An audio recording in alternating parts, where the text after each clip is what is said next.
미국의 문화 인류학자 루스 베네딕트에 져서 문학의 패턴에 보면은 아메리카 인디안의 한 종족인 화키우틀루족, 발음도 어려워가지고 힘들었는데 화키우틀루족은 이 결혼을 시킬 때 상견례를 하잖아요.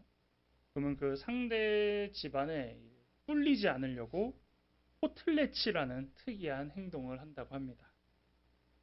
그들은 이제 화폐가 없기 때문에 그들이 고기를 잡을 때 쓰는 카누, 그리고 평생 모아둔 생선 기름, 그리고 청동으로 만든 판, 이것을 가지고 이제 서로 물물 교환하듯이 하는데, 이것이 얼마나 있느냐에 따라서 그 집안의 재력을 알 수 있다고 합니다. 그런데 이제 양가 상견례 때 이거를 가지고 온대요. 그럼 왜 가지고 오냐? 이거를 가지고 이제 자랑을 하기 시작한다라는 거죠. 우리가 일반적으로 자랑할 때에 우리 이 정도 끌고 왔어, 우리 이 정도 들고 왔어, 이제 이렇게 할 수 있는데, 이것을 어떻게 자랑하냐면 카누를 하나 불태운다라고 합니다. 그러면서 이런 의미가 있다라는 거죠. 우리 집은 도문이 너무 많으니까 이 정도 태우는 거는 거뜬해. 이제 이런 의미가 있다라는 거죠. 이렇게 허세를 부르면 이제 도박처럼 시작된다는 거죠. 한 대 받고 하나 더. 우리는 두 척을 태울게. 그러면서 이제 상대방은 두 척을 태운답니다. 카누를 다 태웠어요. 그럼 이제 또 뭐가 남았을까요? 생선 기름을 태운다고. 생선 기름 태우고 이러면서 이제 한다라는 거죠. 그러면서 이렇게 서로 도박처럼 받고 받으면 어떨까요? 상견례 자리가 모든 재산을 다 탱진하는 자리가 된다라는 거죠. 그럼 이제 뭐가 돼요? 자신들도 빈털터리가 되고 자녀들도 이제 빈털터리 아무것도 못 해주고 끝나는 자리가 된다라고 합니다. 이렇게 해서 이제 자녀들은 무일푼으로 그들의 신혼 생활을 시작을 하고 다시 그들은 돌아가서 일을 해서 또 재산을 모아가지고 나중에 또 자녀들 보낼 때 똑같은 일을 하고 있다라는 거죠. 이게 이제 그들의 문화라는 겁니다. 우리는 생각합니다. 이렇게 다 태울 거면 차라리 주지, 넘겨주지, 왜 그렇게까지 다 태워가면서 바보 같은 모습으로 보이느냐라는 문화. 그래서 이것을 보고 허세를 부리는 문화라고 이제 사람들은 얘기를 하는데, 한편으로 우리의 모습도 이런 모습이 아닌가 생각해 봐야 합니다. 자신의 만족을 넘어 다른 사람의 시각을 인식해서 허세를 부리는 부분들이 우리의 삶에도 있다라는 것이죠. 굶주릴 때는 누구나 원하는 게 뭐냐면 그냥 먹고 살만 하면 되겠지. 그냥 먹고 살기만 해도 괜찮을 텐데 이런 생각을 가지고 살아갑니다. 그런데 정작 우리가 먹고 살만한 정도가 됩니다. 그럼 어떻게 될까요? 그걸로 만족하십니까? 그때 이제 또 다른 거를 바라보기 시작하면서 저것도 내가 좀 해봤으면 좋겠어. 저것도 내가 좀 가져봤으면 좋겠어. 라고 하면서 이제 서서히 욕심이 생겨나기 시작한다라는 것이죠. 또한 내가 어느 정도 기본적인 게 갖춰지기 시작하면은 나는 이제 이 정도 할 수 있는 사람이야 라는 그런 기본적인 허세를 부리기 시작한다라는 거죠. 이거를 조금 좋은 말로 이제 제가 표현하면 자존심이라고 좀 가지고 와봤는데, 대부분 자존심은 어떤 것이냐? 나는 되게 힘들고 어렵지만 남에게는 그렇게 보이고 싶지 않은 거. 일명 우리가 자존심을 표현하는 단어들이 많이 있잖아요. 내가 돈이 없지 가오가 없냐 뭐 이러면서 계속 남에게 드러내려고 하는 이런 모습들이 우리에게도 있다라는 겁니다. 그래서 이런 욕망과 허세의 아이템이 왜 우리가 갖고 있느냐? 이게 곧 이 세상을 끌어가는 힘 중에 또 하나이기 때문입니다. 왜 이 세상을 끌어갈 때 이런 것을 나의 힘으로 생각을 하냐? 내가 필요해서가 아니라 남에게 보여주기 위한 나의 삶의 한 부분이라고 생각하기 때문에. 여러분 이런 단어 들어보셨나요? 카푸어, 하우스푸어, 그다음에 명품푸어, 인스타 허세, 플렉스. 예. 어떤 겁니까? 나는 그런 자격을 가질 수 없는데 그런 것처럼 보이지만 실제로는 남은 푸어라는 개념, 거의 거지, 가진 게 없는데 그거 하나 다 드러내놓고 사는 그런 모습들을 이렇게 지칭하는 단어인데, 요즘에 이제 이런 모습들이 많이 나타나 있다라는 것이죠. 그리고 이제 그것을 이제 현실적으로 하기 위해서 이제 고가 브랜드의 물품들, 고급차, 넓고 호화로운 주택들 이런 거를 이제 사는 게 나의 만족을 위해서도 있지만 한편으로는 다른 사람들에게 또 보여주려고 할 때가 많이 있다라는 거예요. 그렇기 때문에 우리가 어떠한 필요가 아닌 욕망과 허세의 아이템들로 소득 수준과 구매력이 높아질수록 더 호화로워지고 자극적이며 비싸지면서 소유한 자와 갖지 못한 자의 차별과 갈등을 계속 유발시킨다라는 거예요. 그래서 우리가 젊은 친구들한테 뭐라고 얘기하냐면 인스타 하지 말라고 그래요. 인스타. 거기 보면은 여러분 어떤 것만 있습니까? 나 누구 만났어요. 이 정도는 되게 무난해요. 뭐 샀다. 한정판이다. 봐라. 이러면서 그런 것들을 이제 갖는 거예요. 그러면 느끼는 게 뭐냐면 지인일 경우에는 쟤 저런 애가 아닌 것 같은데 어떻게 저런 걸 구할 수 있지? 이러면서 처음에는 그냥 질투하며 넘어갈 수 있지만 나중에는 이제 이게 자존심으로 변하기 시작한다라는 거예요. 쟤 저럴 동안 나는 뭘 하게 됐지? 쟤는 어떻게 저렇게 저런 삶을 살게 되지? 이제 이런 식으로 우리도 변질되는 모습이 될 수 있다라는 거죠. 하지만 이 세상에는 만족이라는 게 없습니다. 나의 만족을 위한 욕망과 허세는 결국 나도 만족시키지 못하고 다른 사람도 만족시키지 못하는 밑빠진 독에 물 붓는 것임을 우리는 기억해야 됩니다. 이와 비슷한 맥락으로 또 뭐가 있냐면 열심이라는 게 있어요. 열심. 여러분 열심히 살아가고 최선을 다하라고 합니다. 그렇죠? 근데 그 열심이 뭐냐는 거예요. 여러분 열심히 사세요? 저는 열심히 사는데 그렇게 보이나요? 네, 열심히 뭔데요? 열심히 뭔지 모르니까 열심히 살으라고는 하는데 열심히 안 하는 것 같아요. 자녀들 공부할 때 그러잖아요. 자녀들 열심히 공부하는 거예요. 근데 계속 열심히 하라고 그러잖아요. 여러분 열심히 일하시잖아요. 근데 계속 열심히 일하라고 또 하잖아요. 그러니까 열심히 뭐냐는 거예요. 그 열심히라는 걸 고민해 봤어요. 이게 힘을 다해서 하는 건가? 오랜 시간 해야 되는 건가? 아니면 어떤 결과가 나올 때까지 끝까지 해야 열심히 하는 건가? 이런 고민을 해봤다라는 거죠. 이런 것처럼 욕망과 허세가 만족을 줄 수 없듯이 이 열심이라는 것도 어떻게 보면 우리가 만족하지 못하기 때문에 쓰는 단어가 아닌가 싶습니다. 그런데 세상의 어떤 공동체도 이 열심에 대한 만족을 주지 못한다라는 겁니다. 너 그 정도면 됐어. 만족스러워. 이렇게 말하는 곳은 없다라는 거죠. 학교에서도 야, 너 1등 공부 그만해. 야, 뭐 1등인데 뭐 열심히 하냐. 이렇게 하는 사람 봤습니까? 1등을 놓치지 말아야지. 끝까지 유지해야지. 예. 이렇게 해서 계속 얘기를 한다라는 거죠. 공부를 열심히 해서 서울대에 들어가면 만족할 것 같습니까? 거기서도 끝이 아닙니다. 그 안에서도 또 경쟁이 시작되고 그 안에서도 뭐 또 치열하게 공부해서 장학금 따려고 또 열심히 또 합니다. 또 그래서 서울대 졸업했습니다. 입사할 때도 가능할까요? 또 그 안에 또 경쟁이 시작되는 겁니다.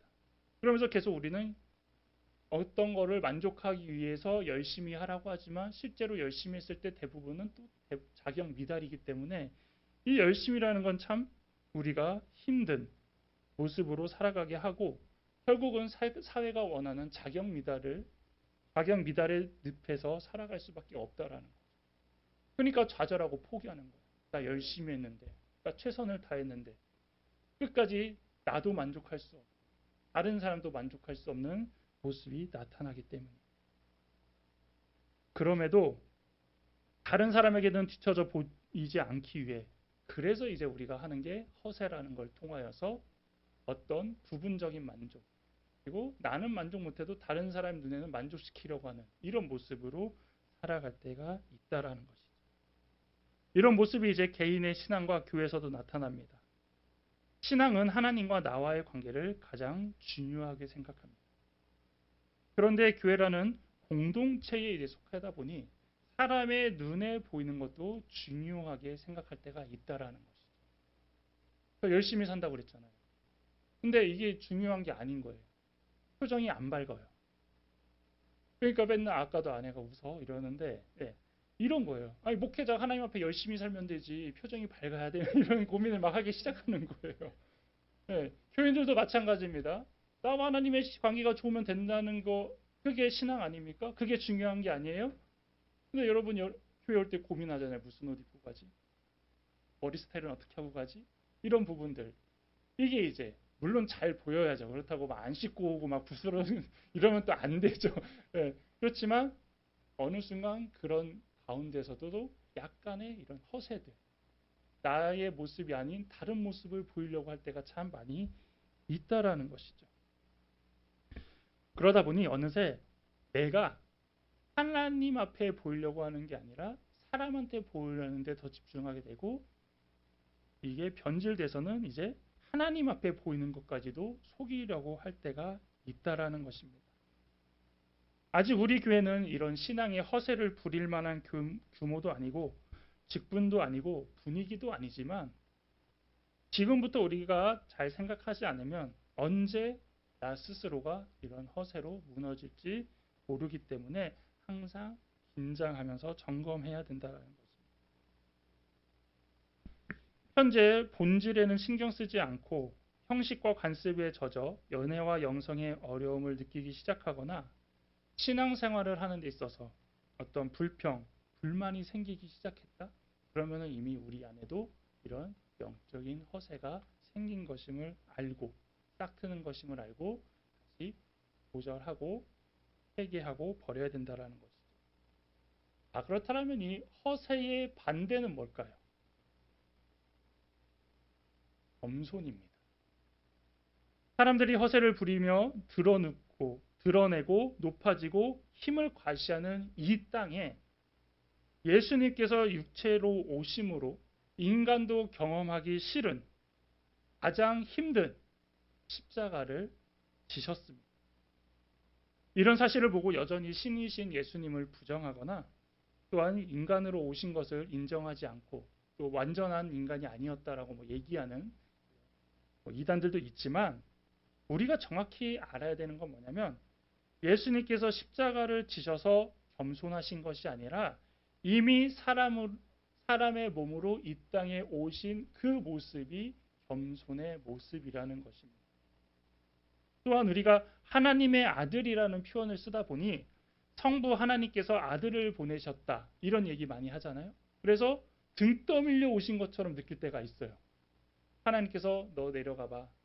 이렇게 이해할 때가 많이 있다라는 거죠.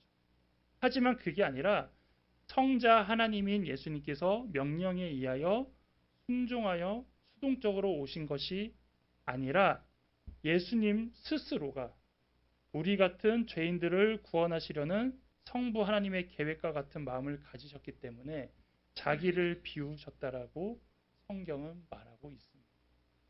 그게 오늘 읽은 빌립보서 2장 6절에서 8절인데요. 다시 한번 보면 그는 근본 하나님의 본체시나 하나님과 동등됨을 취할 것으로 여기지 아니하시고 오히려 자기를 비워 종의 형체를 가지사 사람들과 같이 되셨고 사람의 모양으로 나타나사 자기를 낮추시고 죽기까지 복종하셨으니 곧 십자가에 죽으심이라. 하나님의 부탁이 있었다는 얘기가 아닙니다. 예수님 스스로 결정하셨다라는 것.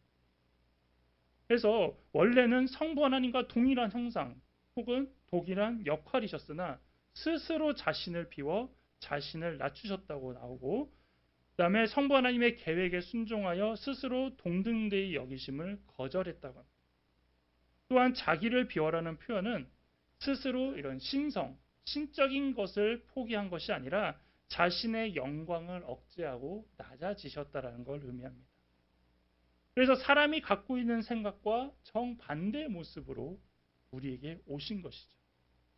사람들이 인식하는 신적인 존재는 어떤 존재입니까? 높임을 받아야 되고요. 영광을 받아야 되고요.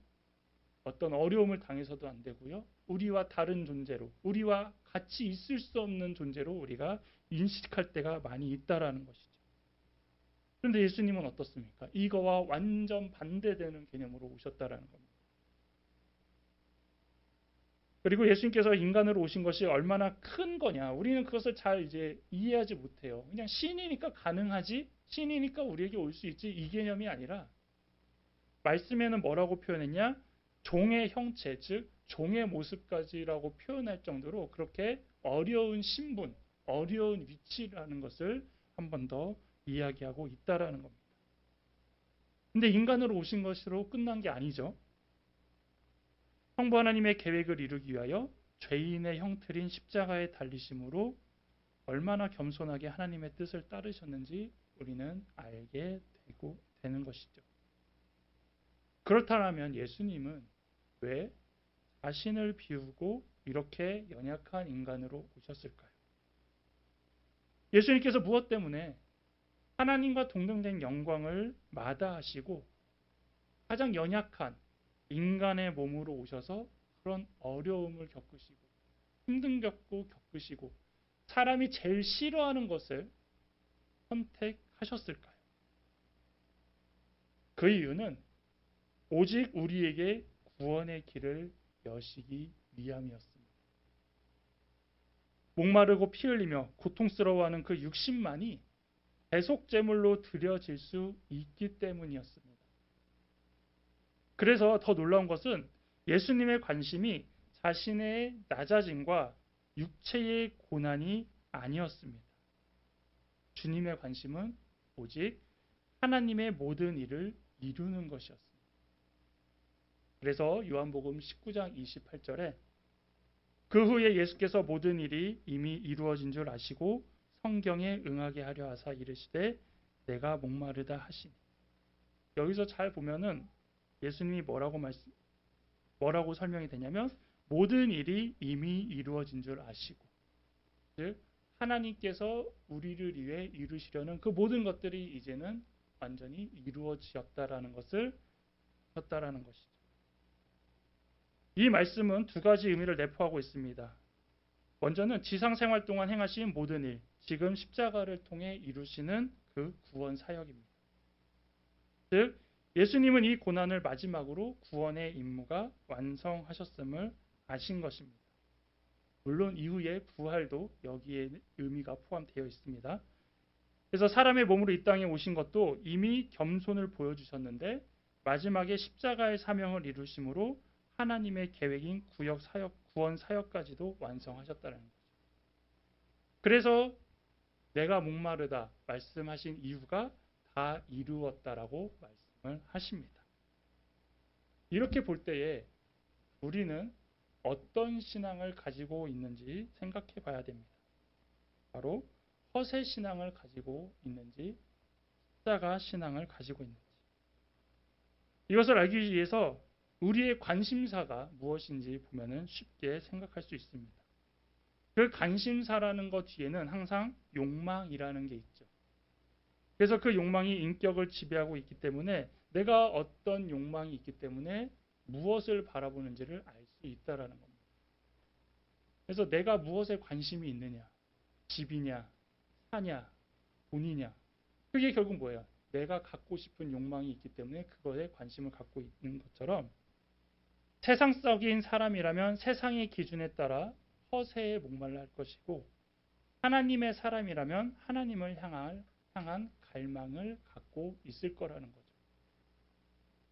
교회가 세속적이 되어간다는 것은 무엇이냐면 하나님을 향한 갈증이 아닌 세상에 대한 갈증이 클 때, 그리스도인들의 삶의 목표가 일어났을 때 바로 교회가 세속적으로 변한다라는 겁니다.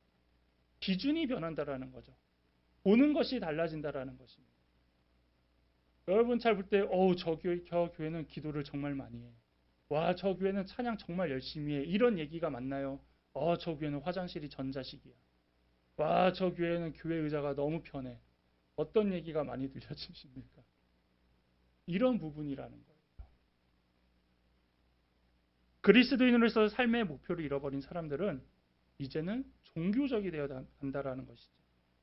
그래서 마음을 떠난 신앙을 보상받으려고 신앙인이 아닌 종교인이 되어가는 것입니다. 즉 하나님을 향한 일을 하는 게 아니라 하나님한테 잘 보이려면 이렇게 살아야지라고 하면서 계속 동일한 모습인 것처럼 보이지만 그 근본이 바뀌어 간다라는 것이죠. 그래서 김남준 목사님은 내적인 자원의 고갈을 경험하는 그리스도인들은 오직 둘 중에 하나의 길을 간다고 이야기합니다. 하나는 세상 사랑에 빠져 속된 즐거움으로 영혼의 굶주림을 잃어보려고 애쓰는 것이고, 또 하나는 윤리적인 가치관에 빠져 도덕적이고 율법적인 생활로 영적인 허기를 잃어보려고 하는 것이다 라고 말합니다. 즉 그리스도인들은 아무리 도덕적인 삶을 살더라도 복음의 감격이 없이는 자기의 의와 도덕적인 업적일 뿐이라는 것입니다. 즉 우리가 하는 신앙생활에 십자가가 빠져 있다라면, 우리가 살아가는 신앙 가운데 예수님이 없다라면 그냥 윤리적인 사람, 도덕적인 사람, 나의 그 행위로 만족하는 사람이 될 수밖에 없다라는 겁니다. 안타까운 것은 지금 한국 교회에도 이러한 허세들이 너무나 많이 있습니다. 교회의 역사, 교회의 크기, 교인의 수, 직분자 수, 헌금의 액수, 이뿐만 아니라 교역자가 몇 명이냐, 장로가 몇 분이냐, 구역이 몇 개냐, 교회차 몇 대냐, 이런 거 가지고도 이야기를 하고요. 교회 구성원이 의사가 몇 명, 변호사 몇 명, 검사가 몇 명, 선생님이 몇 명. 이게 무슨 기준이에요? 세상 기준이라는 거죠. 그래서 이런 모습을 봤을 때는 우리는 부러워해야 될 게 아니라 회개해야 된다는 거죠. 그래서 우리의 관심은 어디에 있어야 되냐?